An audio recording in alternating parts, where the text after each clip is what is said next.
Good morning and welcome to CSL Leesburg Center for Spiritual Living in Leesburg, Virginia. Our theme for this year is Timeless Wisdom, Evolutionary Vision.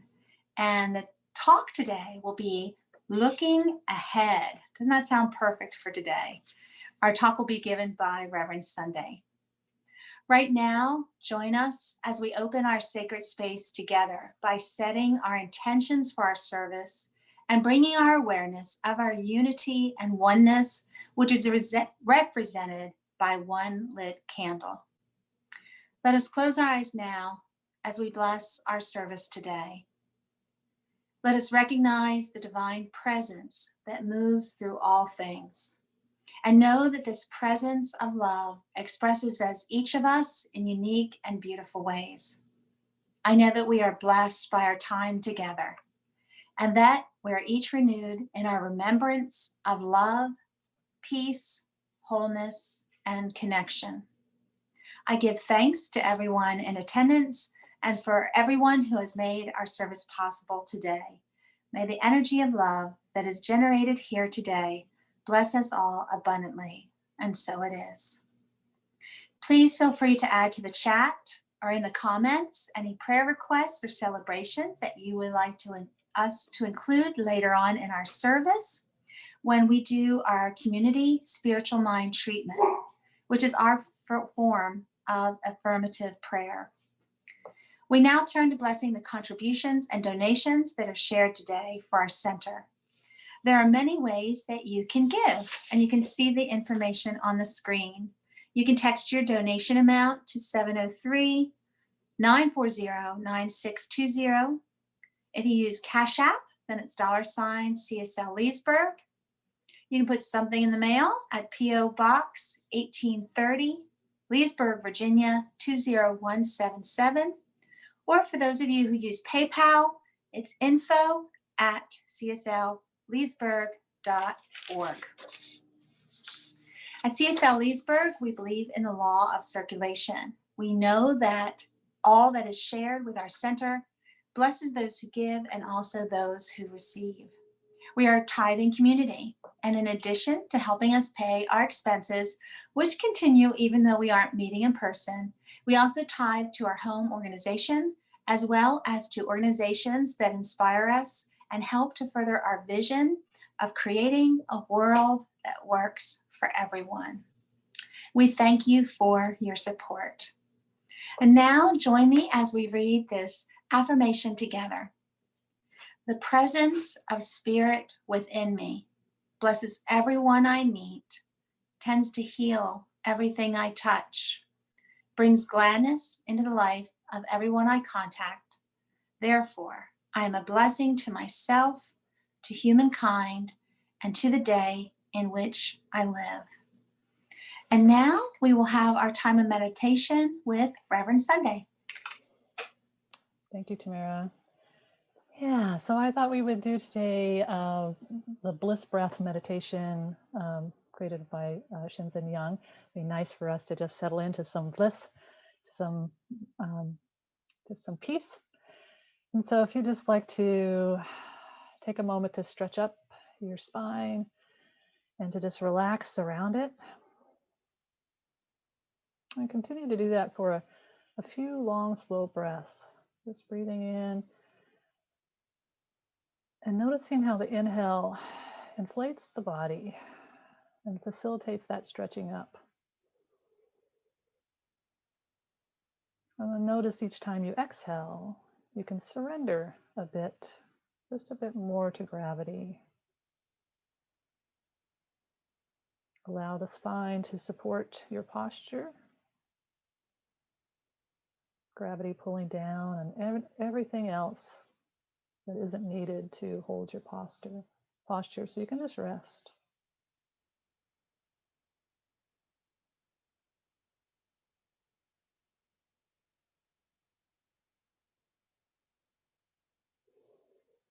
So as we explore this breath, just might notice how breath can support positivity in the emotional body.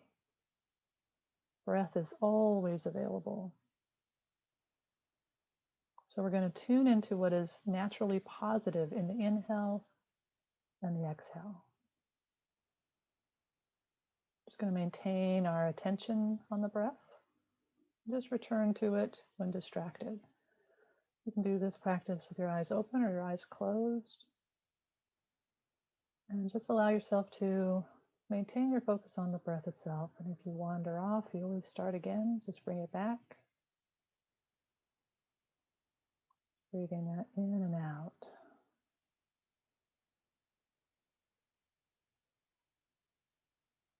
Well, next time you have a nice inhale, see if you can tune into that fact that you are absolutely flooded with the most fundamental need for life,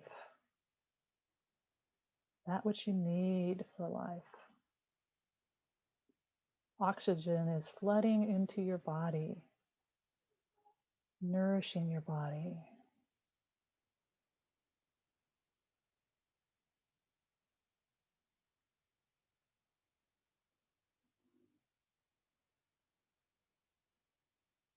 Just notice this for the next few breaths, seeing if you can soak in even more to the pleasant emotion that can be triggered by the influx of life-giving elements to your brain, to every cell of your body.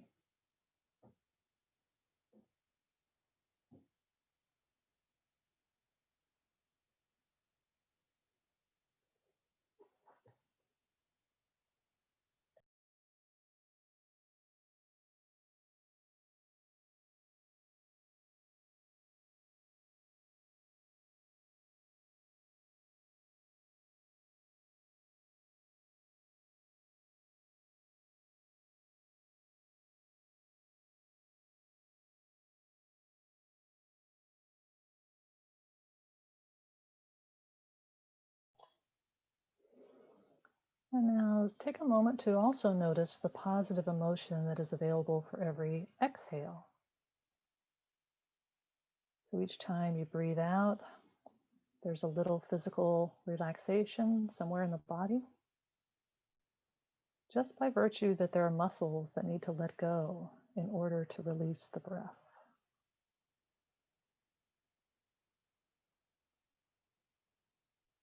So let's just tune in on purpose to the fact that how that can impact the emotional body. What's been held can now rest. What's been tense and resisting can have a little bit of ease.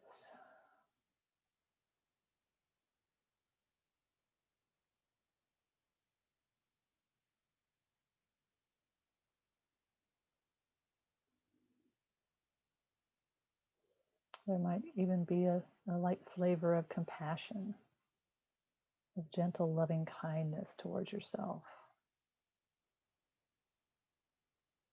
Receiving of love by Source itself that allows you to rest 1,000 times a day, every time you exhale. What a gift that is.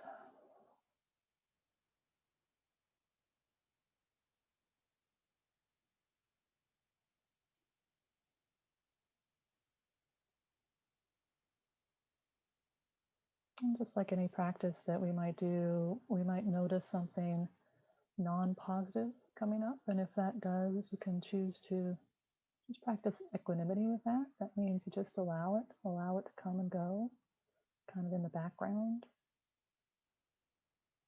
And we continue to bring our attention back to the nurturing, the positivity of that gentle bliss of being alive that's available at every moment of the breath.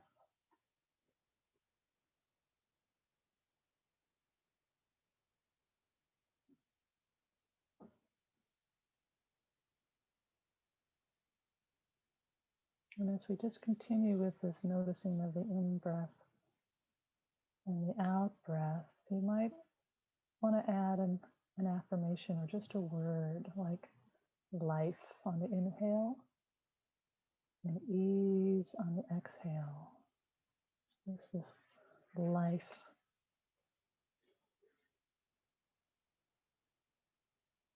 coming in and then just relaxing at ease on the exhale.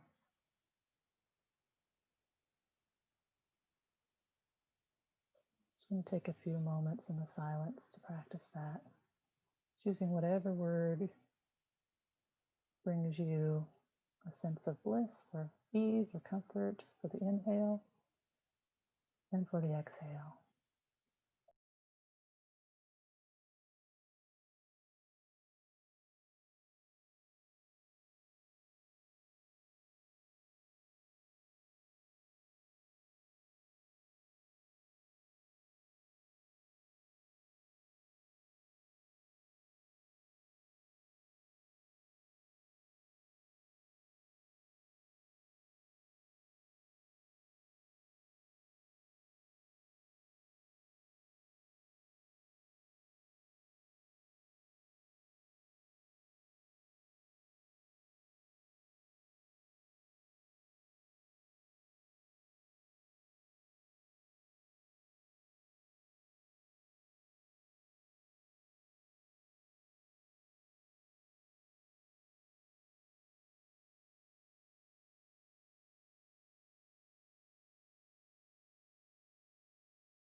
So as we come near the end of this formal practice of focusing on the bliss of the breath, that life-giving breath, just know that you can continue this awareness in the background if you choose, or that at any moment throughout your day you can stop and feel that life-giving experience of breathing in and the ease of relaxing and breathing out. And we can continue this as we listen to some beautiful music by Leah.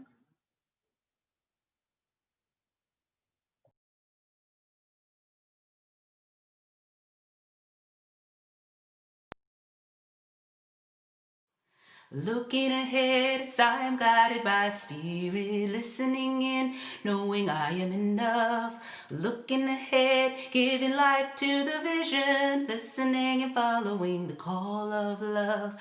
Looking ahead as I am guided by spirit, listening in, knowing I am enough. I'm looking ahead, giving life to the vision, listening and following the call of love. Looking ahead as I am guided by spirit, listening in, knowing I am enough. Looking ahead, giving life to the vision, listening and following the call of love. Looking ahead as I am guided by spirit, I'm not gonna look, I am enough. I will live my life with decision, listening and following the call of love.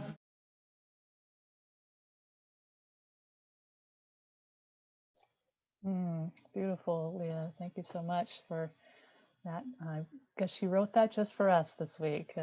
Looking ahead, which is our theme today. And so, wow, it's been quite a week, hasn't it? I know that we all are still probably processing the week of the inauguration here in the United States, and that there were many highlights from that day, which of course included the swearing in of our first Black South Asian American woman elected to national office. And so that's a great celebration. And I think probably most of us or all of us were really impressed with a beautiful poem by Amanda Gorman, the first youth national poet laureate.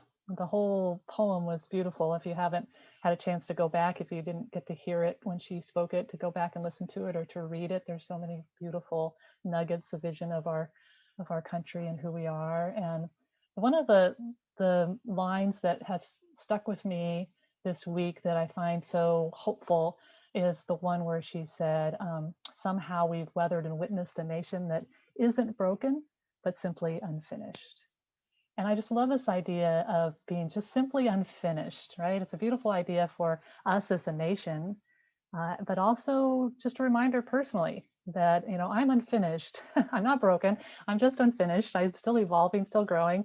And that's true for our spiritual teachings as well. That's what I love about that idea, and it's actually, I think, our theme this year is acknowledging that we have this timeless wisdom, this really beautiful foundation, and yet we know that we're unfinished, that we're evolving, that we're growing, we're finding new ways to experience our teachings, to add to them, to enhance them, and to bring them into this evolutionary time that we're in.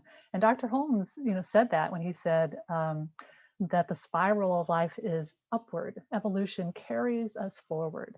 So this evolutionary process that we're in, it just really is a beautiful thing to remember as we kind of explore looking ahead in our lives. And today specifically, I'm talking kind of about a larger vision looking ahead with regard to our teaching, for how can we can evolve and move our teaching in our world. And it's kind of based on this idea in our global vision. The global vision is the vision we have for our world. And it's a formal statement that has all kinds of parts throughout the years. We've explored the global vision in different ways, and I've added it to lots of my talks and teachings. And this part today, what I want to highlight is that we see a world in which every person lives in alignment with our highest spiritual principle, emphasizing unity with God and connection with each other, a world in which individually and collectively we are called to a higher state of consciousness and action. And I think that's such a beautiful vision for us to remember, that we're called to this for ourselves individually. Our teachings are very empowering for us individually to learn and love ourselves, and to understand that we are an empowered presence, to know that we have agency in what we create in our world and the power of our thought. And we also know that we do this collectively, that we have a collective consciousness, that we work together, that we have this power within us. And so in the years that I've been a part of our teaching, it's been very clear that this evolution has been happening. Not our timeless principles, which stay the same, that are the oneness and the divine presence of who we are and the power of our world. These are very timeless principles. But how they can be more inclusive of the totality of who we are has been evolving. So, when Ernest Holmes was developing these ideas, he was really teaching about the power of the mind, the power of our thoughts. And that was a really important thing to begin to understand at the time when people felt like they didn't have that agency, that they were just told what to do, and that there was no ability to change their experience. So it was an empowering thought that we have this ability to change our thinking and to change our life, and that's laid forth in our powerful declaration of principles on what we believe. That was our first foundational teaching. And then we evolved because we realized that it just wasn't about our head, that we had a heart, that we had maybe a vision of how we can widen our circle from individual empowerment to collective healing. And that's when our global vision came about. So this is the vision of our world, that it wasn't just personal empowerment that our teachings could affect. It was the collective transformation of all of us. And that was another very powerful shift in our teaching. And I feel it now that we're called to even widen that circle even further, because we've really explored our mind and our thoughts, and we've begun to open up to our heart and to our emotions. And then we also have this thing called the body, right? That it's the head, the heart, and the body. And oftentimes in our teachings, we neglect the body, we neglect the physical aspect of ourselves. But I think having an embodied teaching is going to be where we really expand. And so I want to talk about three aspects of that, and how, and if you've heard me speak anytime, these aren't going to be new to you, but I'm wanting to sort of encapsulate these three ideas, because each one of these ideas can take years to study and years to focus on. But I'm just kind of giving you a broad idea of some of these ways that we can continue to evolve in our teaching with our powerful spiritual principles and this evolving vision, this evolving idea. And so the first one is what I just said, the wisdom of the body, the wisdom of the body. And this is actually in our core teachings and our spiritual principles about creation, where we say the physical universe is the manifest body of the one infinite reality. It's the manifest body. It's the expression of that infinite, divine reality, but that infinite one reality is more than the physical universe. So creation is an expression of that, and it's inherently good, and it's ever evolving to a greater expression of good. This is being born in blessing, that we're inherently good, this expression, this physical expression in the body. And so that's a powerful idea for us to continue to remember, that there is wisdom in this physical expression. Um, Richard Straussy Heckler talks about this wisdom. He's in his book, The Art of Somatic Coaching. He says, when we connect with the core energy of the body, we contact a vast reservoir of wisdom, of compassion, and intelligence that we have actually neglected. Over 3 billion years of embodied knowledge of survival, adapting, of social intelligence, of coordinating, of intuition, of reciprocity that lies largely unused in us. When we deny this wisdom within us, we're denying this whole 3 billion years of embodied knowledge. So that was mine, not Richard. So he goes on and says, if we learn to listen to this life energy and we act from it, there's much it can teach us about living spiritual values while our feet are firmly on the ground. This is that foundation, right? The somatic intelligence affirms the truth of our interdependence, our interconnectedness, and the power that lies beyond the self, power that lies beyond the individual self. I mean, this is the true vision of our teaching, that it's not just about this, this thought. It's about this great interdependence, this wisdom, this interconnectedness, this power that we have within us. Richard Straussy Heckler talks about what the definition of somatics is. He says the term somatics derives from the Greek somatikos. I don't know if I'm saying that right, but which signifies, you never tease somebody that mispronounces a word, because that means they learned it from reading. So, so this word, somatics means, which signifies the living, aware, bodily person. It posits that neither mind nor body is separate from the other, both being part of a living process called soma. So we can't separate our minds from our bodies, from our spiritual lives. Jeff Brown in his book, Grounded Spirituality, says, if you want to live a more spiritual life, live a more human life. Be more truly, madly, deeply human. And so this is where we're going, where we're moving. So how do we do this? It's easy to say this, and I don't want to give you a couple of nuggets. So I think it starts again. I talk a lot about changing our story, kind of understanding what our story is. We know that we do this in our teaching, where we look at our thoughts, our beliefs, the things we say. And so we often, we can become mindful of how often we separate ourselves from our bodies. So we have this kind of hierarchical idea of the power of the mind. And we even say, this higher dimension comes down into the body, or we talk about, being enlightened and raising our vibration. And there's this idea that we're trying to move out of the body.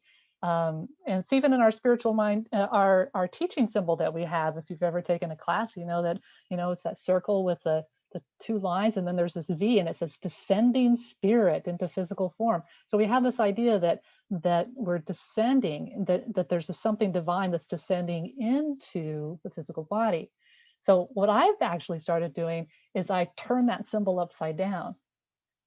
And so instead of descending from the spirit, it's moving up from the ground of all being, right? This wisdom. And Matthew Fox talks about this stream that runs underneath, that's all connected. And so just even doing that, just even thinking about, where do I think I get my wisdom? Do I think it comes from up here somewhere? Or can it actually come up through the body to the head? Can it come up from the bottom, from the very ground of our being, this sense of wisdom that can come from that divine ground of being? And another thing we do oftentimes is we separate the head from the body. The head is part of the body. But what do we say? Get out of your head into your body. Well, you're in your body when you're in your head. It's part of your body. We even use it with mental illness versus a physical challenge. We talk about mental illness. Well, that's that's a physical illness. It's a part of our body. So even if we change the way we even look at how we talk about our body, sometimes we say it in our and in our teaching. Sometimes we talk about I'm not my body. I'm not that body. And I think that's a really inaccurate understanding of our teaching. I don't think we deny the body or the body's experience. What we're denying is the illusion that the body is separate or apart from the divine in ourselves and with each other. So that's what we deny. We don't deny that we have a physical body. Dr. Holmes has said that. We never deny that there's something physical going on. And sometimes when we say we're not our body, we're not that, we create more harm because we're disconnecting a part of ourselves. We're shunning some part of ourselves instead of just acknowledging and loving it and being a part of it. And so Richard Strasser Heckler says again, being out of touch with our body limits our capacity to learn and evolve, and it dramatically reduces the possibility of an authentic spiritual presence. So having that understanding of our physical body helps us have a more authentic spiritual practice. And part of that is, again, changing our story, getting having bodily wisdom that leads us. Try this with me right now. Just take your hands and lace them together like you normally do. Now take them apart and lace them the other way with the fingers the other way. Feels kind of weird, doesn't it? So you go, this way is natural for me, but if I try to do it the other way, it feels unnatural. And it kind of takes some time to practice to feel natural. So Richard Strasser Heckler says, knowledge is only a rumor until it's in the body, And Ernest Holmes said, unless we become the living embodiment of love and light, we shall have no justification in saying that God is love and light, because that is how God expresses. That's how the divine expresses, is in and through us as our body, this wisdom that we have.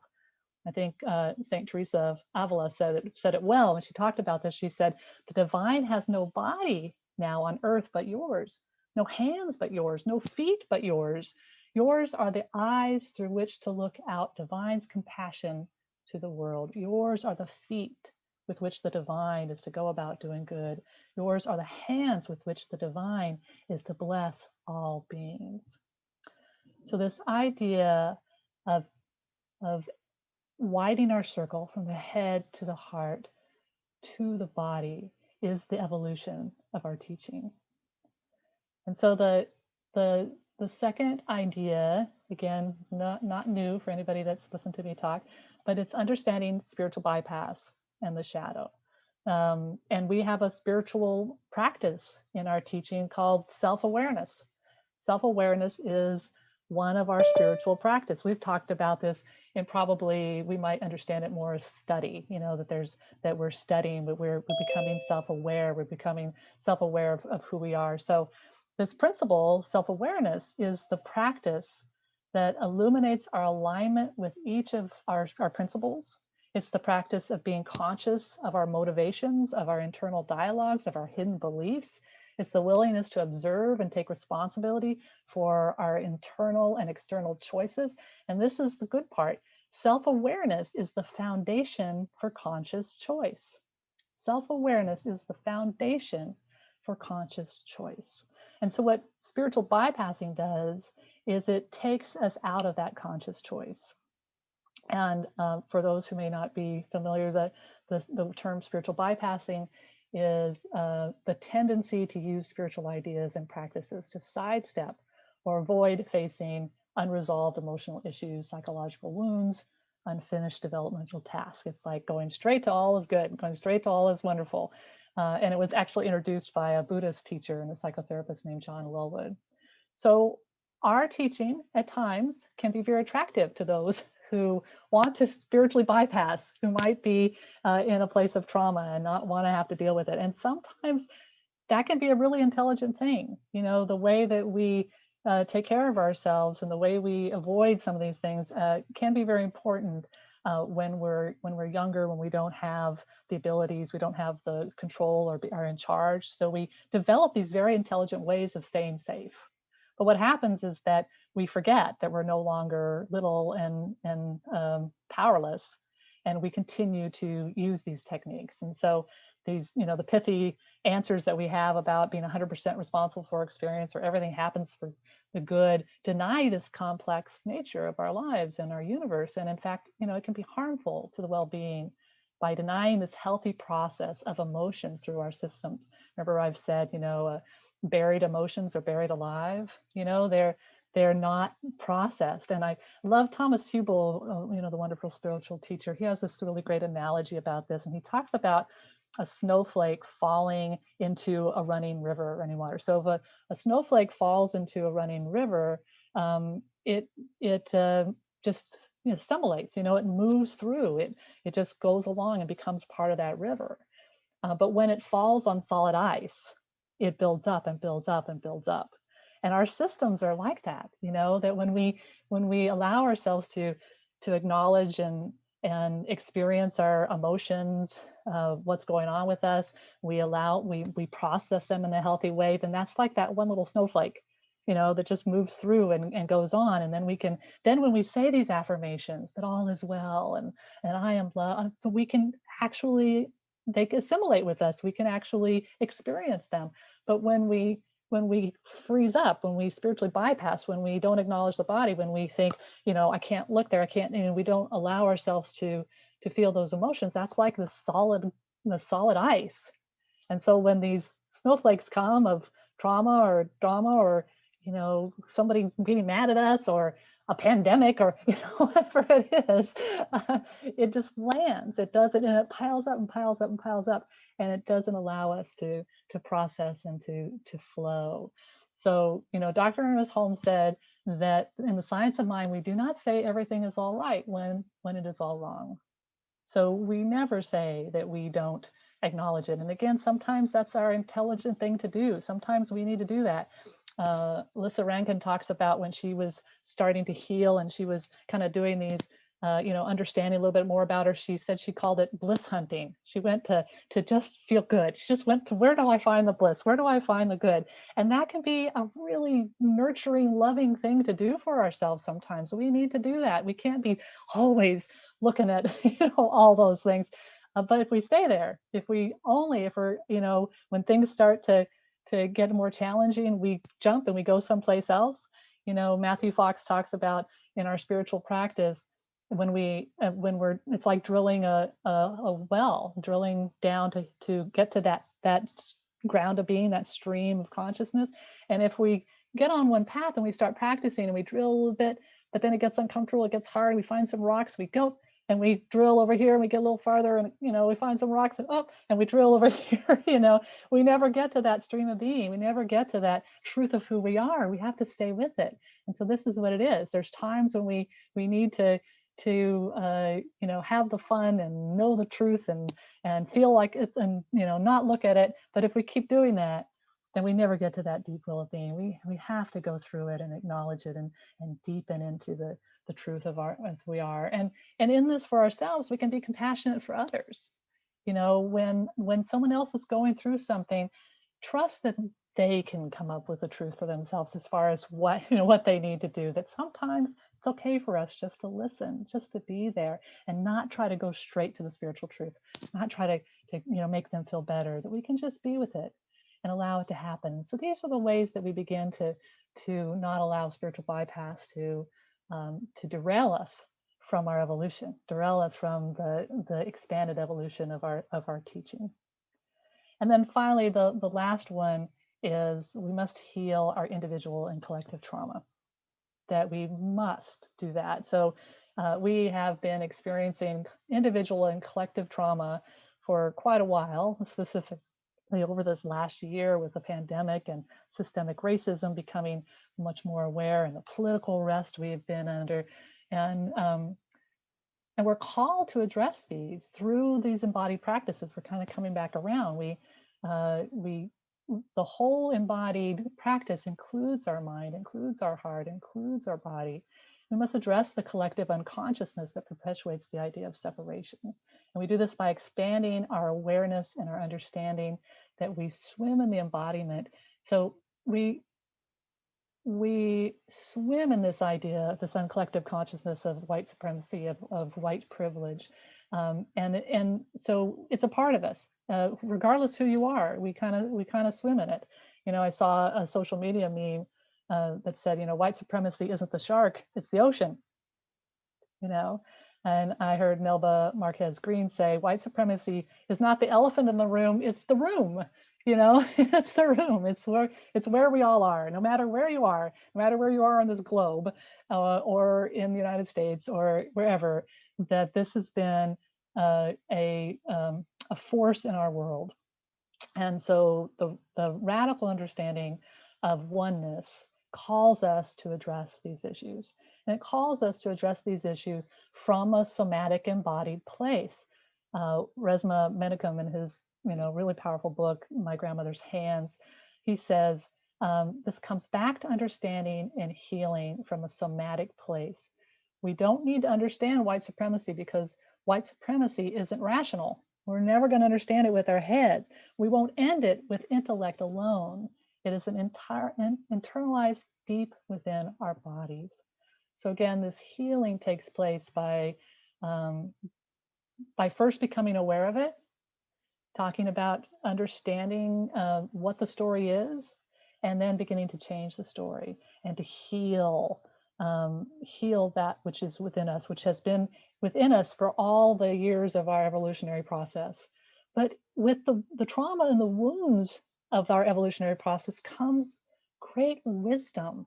We draw with us this amazing wisdom of our interconnectedness and our oneness. And I love Joanna Macy. One of my favorite quotes from her is from a work called Act Your Age, and I've shared it before, but she talks about, if we think we're up for the task of changing our world, she says, since every particle in your body goes back to the first flaring forth of space and time, you're really as old as the universe. So when you're lobbying your congressperson's office or visiting your local utility or testifying at a hearing on nuclear waste or standing up to protect an old grove of redwoods, you are doing that not out of some personal whim, but in the full authority of your 15 billion years. And everything we do and how we want to change the world and how we want to be a better place and how we want to connect and heal, we're doing it with the force of this timeless wisdom, this foundational wisdom, to move us forward into healing in our world, to look ahead to this evolutionary moment. And so we have the timeless wisdom in our teachings to apply to this evolutionary vision of a world that works for everyone. This is our vision, to create a world that works for everyone by harnessing not only the power of our collective mind, but the power of our collective heart and our collective body. This is an embodied spirituality that will take us to this next level of our evolution. And to do so, we need to acknowledge the wisdom of our body, not be afraid of our embodied emotions, and come together in collective healing of our generational trauma of that story. So I want to share with you a bit from an article by Dwayne Elgin, and he wrote The Living in the Living Universe, and it's really about the power of collective consciousness to heal. So he says, at a somewhat higher level, we find consciousness operating in the remarkable behavior of forest slime mold in search of a new feeding area. For most of its life, slime mold exists as a single cell amoeba. When it needs food, however, it can transform itself into a much larger entity with new capacities. Individual amoebas send out signals to others nearby until thousands assemble. When they reach a critical mass, they organize themselves without the aid of any apparent leader into an organism that can move across the forest floor. Upon reaching a better feeding area, they release spores from which new amoebas are formed. Thus, under conditions of great stress, the forest slime mold is able to mobilize a capacity for collective consciousness and action so as to ensure its own survival. If some form of consciousness is operating at the level of the atoms, of the molecules of a single cell organism, we should not be surprised to find that consciousness is a basic property of the universe that is manifest at every level. If slime mold can organize for its survival, Imagine what we can do if we organize our collective consciousness to create a world that works for all. Let's take that in, knowing that we are part of that collective consciousness. And just say this affirmation to yourself: I am the ever-evolving living embodiment of love. And let's take that in as you close your eyes and just feel into that truth. I am the ever-evolving living embodiment of love. And it's from this place of connecting with that awareness, that remembrance, that divine presence that indeed moves through all things, that indeed is a powerful presence, that is an expression of love, an expression of wholeness and health and well-being, the divine expression of one that we each have access to. And at this very moment, with the power of my word, the power of my heart, with the power of my body embodying, bringing up through that ground of being, the divine truth, the intellect, the intelligence, the interconnectedness, that divine presence is moving in through me right now, through my body, through my heart, up into that part of my body that is my word. This is the power of my word, the power of my consciousness, as I speak this word for each of us, that we each are this powerful presence. We each are the divine expression of that one. And we each at this very moment, I know we continue to stand on the foundational presence of our beautiful teachings, of these principles that are timeless, that are wise, that are ever unchanging. And yet there are new ways to experience, new ways to expand, new ways of understanding that enhance this truth. And so each of us are on this journey of ever evolving, on this journey of moving to an expanded awareness and expression of the divine through our heads, our hearts, and our bodies, and through our connection with each other, this conscious awareness of each other. So in this moment, let us use that conscious awareness to know peace and love for ourselves and for our world, and give thanks for this truth. Give thanks for this truth. And I do that right now with my whole heart, my whole soul. I'm so grateful. I'm grateful for this truth. I'm grateful for my ability to speak it, to know it, and to claim it for myself and for each of us here today. And with that, I let go. I let that divine presence move in and through each of our lives in the most perfect, powerful way. I wait with joyous anticipation to see that manifest in the most beautiful, perfect way for each of us and for our world. And this we know by simply saying together, and so it is. And so we let it be. And so let us hear once again from our beautiful Leah. She's going to share another song with us.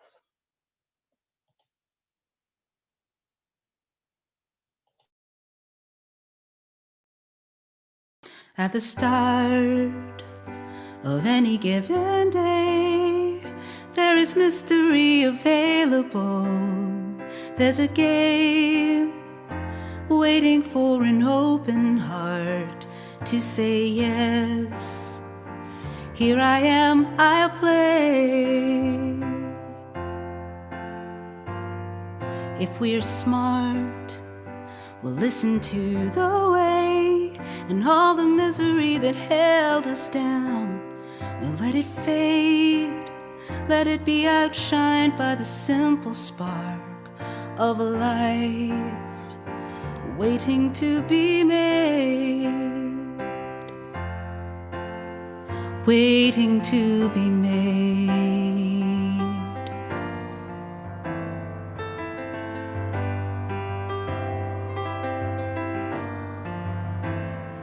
What will you make of this day? What will you keep? What will you change? What will you see?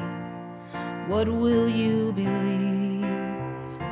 What will you make of your dreams? Will you keep sleeping, or will you awaken and decide what you will make?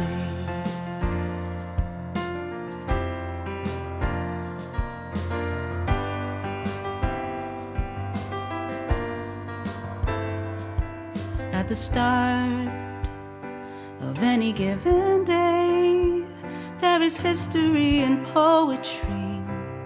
There is a play, but you're not in the audience. You are the star. So get out there and say what you will make. What will you make of this day? What will you keep and what will you change? What will you see? What will you believe? What will you make of your dreams? Will you keep sleeping or will you awaken and decide what you will make of this day? What will you keep and what will you change? What will you see? What will you believe? What will you make of your dreams? Will you keep sleeping or will you awaken and decide what you make?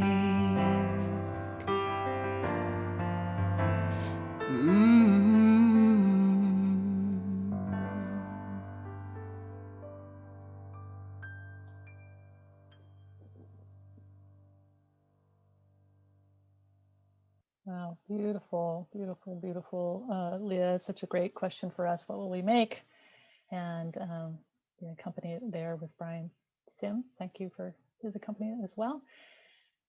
So this is our time of sharing our announcements for today. I do have one that's not on our screen. It's that we had our annual Leadership Council retreat yesterday, and we had a really wonderful time and had lots of deep conversations and clarity about it going forward. And we have our new Leadership Council officers, and I wanted to introduce them. If we were in person, they would come up and we would all clap and wave, but since they're not able to be in this room with me, just acknowledge them in your own way. And so our new president is Tamara Fail-Megzer. I don't ever say your last name anymore, Tamara. I'm so sorry. Tamara, sorry. And Karen Dobson, Karen, see, I'm really messing up today. Karen Dobson is our vice president, and so we sent her love. Thank you for that. Larry is our secretary. Larry Branch is our secretary. Yay for that.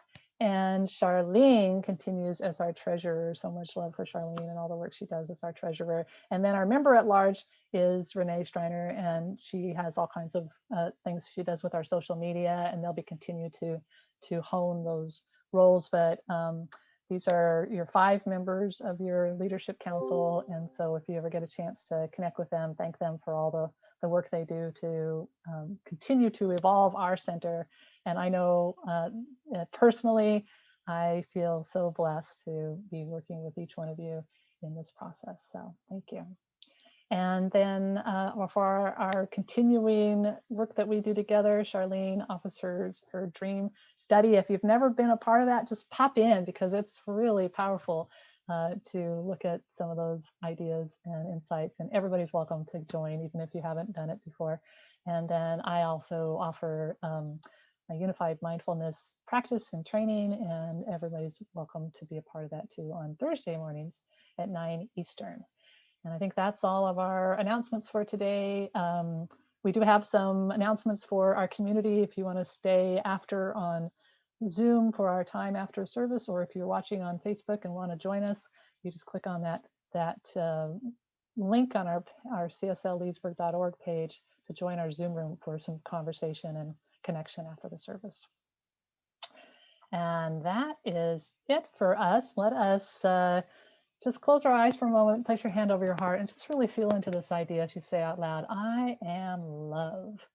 And when you open up your eyes, if you're in our Zoom room or wherever you are, just look around and say, you are love. And we know that the energy of love is all around always. And so we just know that it is all love. You're all love. We're all love. Have a great week. See ya here in Zoom if you want to join us after the service. Take care, everybody.